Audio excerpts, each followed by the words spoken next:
All right, ladies and gentlemen, we are back, and I have the brand new Asus ROG Zephyrus G14 here for 2025. Now, this is running the AMD Ryzen AI9 HX370. It's a Strix point. We've seen it before, and it's a really great chipset. Although it would have been interesting if they went with the Strix Halo on this, which would have been even better, I think. Although thermal considerations are at play here, of course, in a 14-inch thin and light gaming laptop. Now, graphics-wise, we're looking at the NVIDIA GeForce RTX 5080 laptop GPU, and it is an upgrade, definitely a big upgrade, I think, over last year's model that I reviewed, the one with the 4060. That, of course, was not quite as powerful as this one. This, I'm seeing about 33% increase in graphics performance when it comes to gaming year over year. So very, very good. Now we have a gorgeous 14-inch display, the ROG Nebula display. It's an OLED display, 2880 by 1800. So it is a 3K display, as they like to say. And it is also 120 hertz with a 0.2 millisecond response time. So very good in terms of the display, 120 hertz in terms of the refresh rate. It is non-touch. A little bit of screen wobble still there, a little bit better than last year's, but there's definitely some screen wobble there. It was a little bit of an issue for me, at least, on last year's model, but not too bad this year, although you will notice it a little bit when typing. Not so bad, but again, when you're just touching it like that, you can see it is moving. Now, keyboard is excellent on this, one of my favorite keyboards, especially on a 14-inch gaming laptop, but in any 14-inch, it's a really good one. Really nice touchpad here, very responsive when it comes to scrolling, doing all the gestures. It's not a haptic touchpad, so keep that in mind, but it's still very good nonetheless, so not too much of a change there. Weight-wise, this is about a little bit heavier than the 4060 model that I looked at last year. The 5080 definitely has slightly more weight. It's a little bit thicker as well, I'm sure, for the cooling and all that. So just keep that in mind, but not a huge difference. You really won't notice it in your bag. We'll get into why I think this is an excellent 14-inch thin and light gaming laptop. We'll get into the performance, the battery life, the display, everything that you need to know about this brand new 14-inch laptop here from Asus in their ROG line. Hey everybody, it's Andrew, and this is the ROG Zephyrus G14, brand new for 2025. Coming up.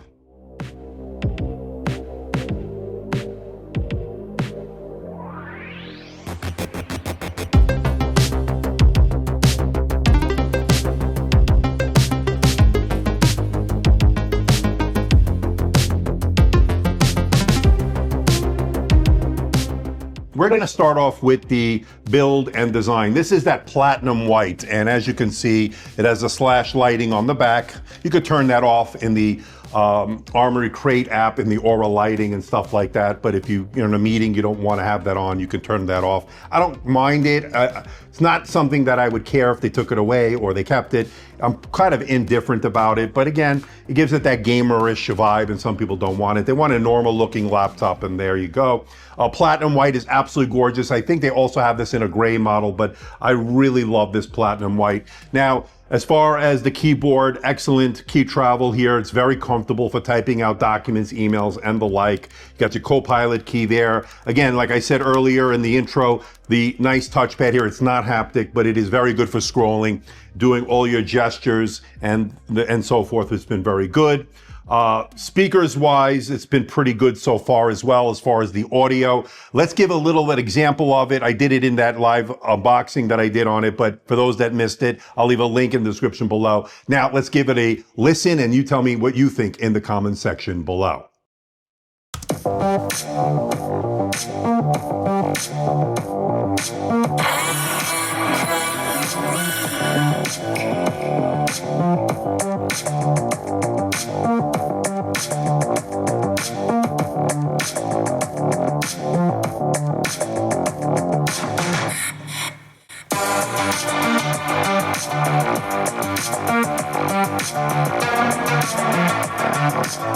And here's the new one.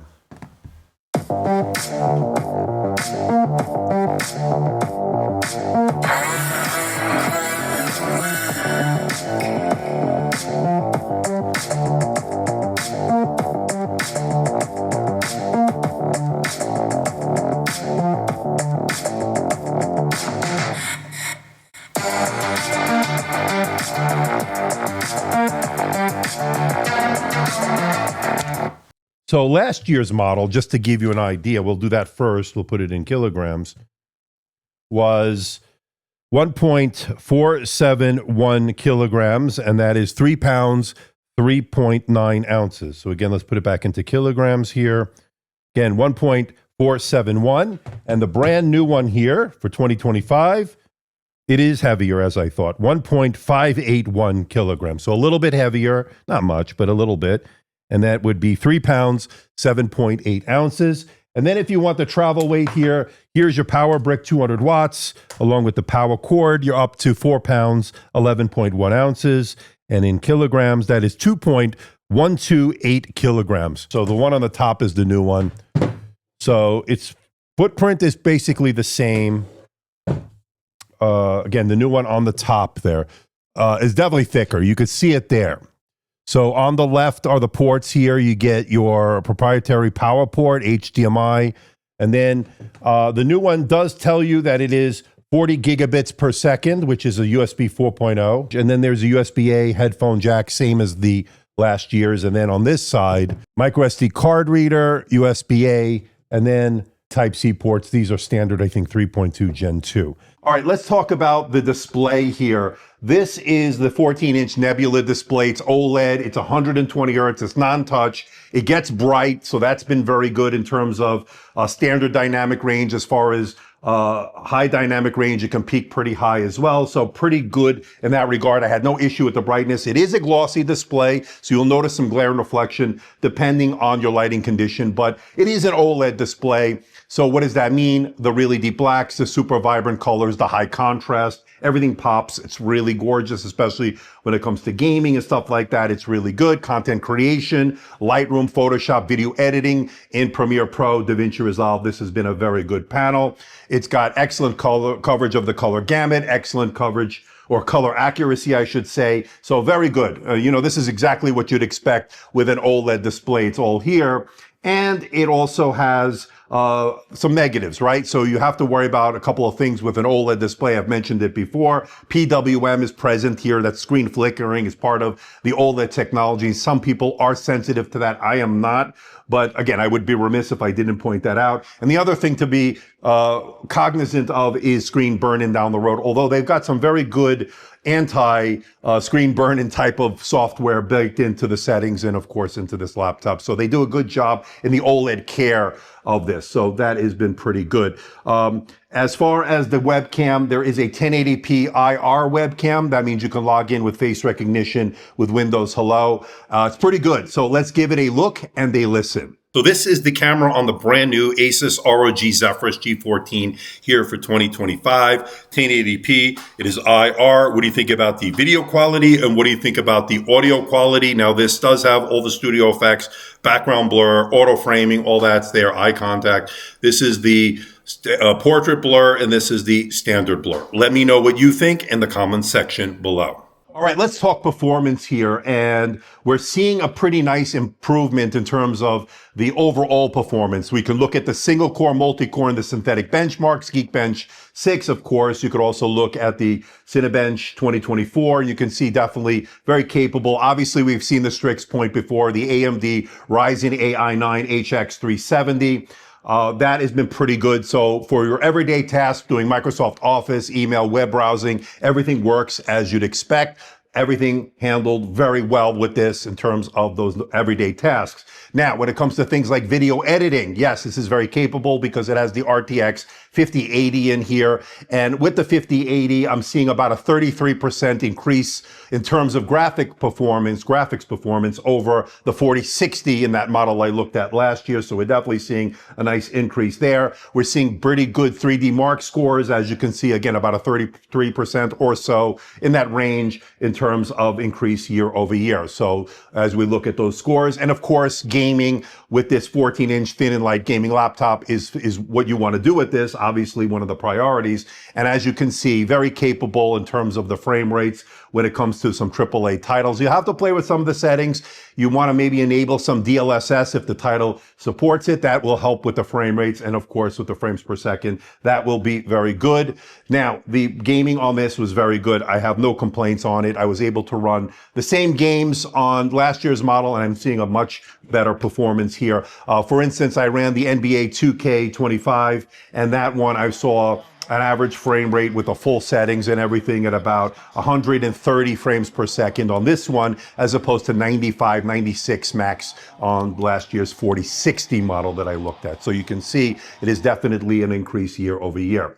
Now, when it comes to thermals on this, I didn't notice much thermal throttling. I ran my throttling test, stress test, of course, and from 3D Mark, and I didn't see anything to be concerned about. It passed the score, so definitely good in that regard. Now, you will notice that it will heat up as far as the surface temperatures on the keyboard. There are a couple of hot spots that I noticed. It can get pretty hot on top over here. Same thing like last year, not quite as bad, but it definitely warms up over here.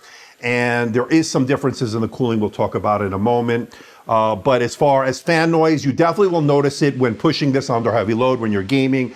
You definitely will notice it, but it is not the worst thing I've heard in the world. But again, look at the chassis. This is a thin and light chassis, so you're definitely, there is going to be some compromises. And one of the things is going to be heat and fan noise. Not terrible, but definitely noticeable. But the fact that you can game pretty competently and really well on such a thin and light laptop, you may want to accept those kind of compromises. It's just the way it is still, even here in 2025. It's gotten better, but we're not there totally just yet. Now, as far as the internals and the cooling solution here, one difference from that 4060 model that I had last year, it had a triple fan setup. This has a dual fan setup, but a more robust heat sink on it. So they did away with that third fan, and maybe that's why this is a little bit quieter and runs probably a little bit cooler as well, even though it has one less fan. That's pretty interesting. But those are the internals. Now, as far as user upgradeability, you can upgrade the SSD on this like you could last year. The memory is soldered into the motherboard, not upgradable by the user. Now, I have 32 gigabytes of memory in my unit, but I don't know if you can get 64. I'm not sure if you can get that in the US. I'll look into that. I know there may be some regions where you can get it with 64, and I think you can get it on the G16. But with the G14, at least the only ones I've seen so far is 32. If that is not correct, I will let you know. But so far, that's what I've seen in terms of the RAM, in terms of the memory.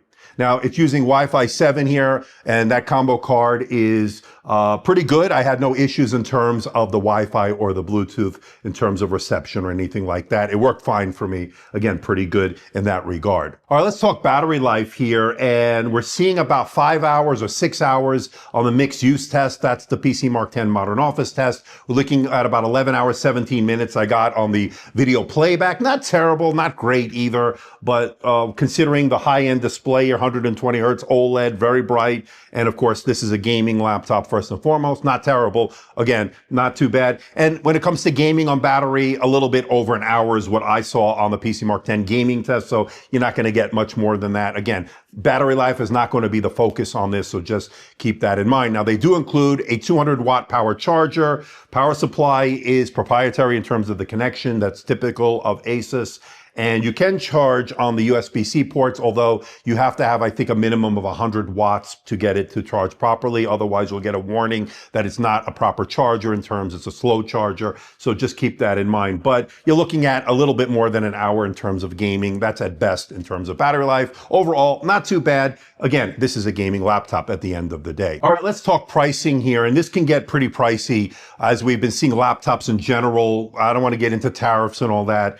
I think deals will be made. I've made my thoughts known on that, but it starts at $2,500 over at Asus's website, although it says temporarily out of stock. I'm not sure what the deal is. If that has anything to do with the tariffs or availability. So I will let you know if I hear anything. If you go over to Best Buy, you can get one. It's going to be about $3,200 as configured. I think that's what we have here. So around that area. Again, I'll put the latest pricing in the link below. It is an affiliate link. I do get a small commission should you choose to go through that. Certainly helps support the channel. So not cheap here, but again, no laptop's cheap right now, but you're getting a thin and light laptop in terms of portability. There are some other options out there. The AMD based the Tough A14 gaming laptop, and I will have my review on that. I have some comparisons with this as well. Comes in a little bit cheaper as well, but again, this is a more premium, a more sleek looking device in my opinion, in terms with this beautiful display and gorgeous platinum white color on this model. So overall, what do I think about the Asus ROG Zephyrus G14 here for 2025? And I gotta say, nice improvement in terms of performance, about a 33% increase year over year over that 4060 model that I looked at. Good single, good multi-core performance, decent battery life. Again, it is a gaming laptop. Excellent 14-inch display, 2.8K or 3K display, 120 hertz is really gorgeous, very bright, sharp, and everything you'd want in a display. It's excellent for gaming. It's great for consuming media, so no complaints on that front. As far as the sound is concerned, the good speakers here, definitely. I didn't notice a big difference from year over year on the sound, so it supposedly has improved sound. I didn't hear it, but again, it wasn't bad last year. It's certainly not bad this year. It's actually pretty good.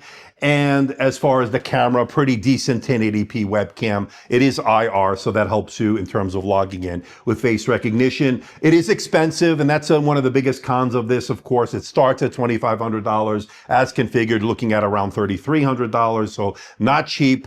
And it's definitely something that is endemic with all laptops, not just this one right now. So just keep that in mind. You could probably get last year's on sale, so maybe there is a good use case scenario for you to buy that if you don't want to go all in on this one, although there is some compelling reasons to upgrade in my opinion. Although if you get a good deal on last year's, you may not want to spend that extra money for this. It's just a matter of what you can afford and what your priorities are. But if you are interested in this, again, links for everything in the description below. But I think ROG or Asus here has done a fantastic job. This is an excellent thin and light laptop to take with you on the go, especially if you want to do some gaming on the road.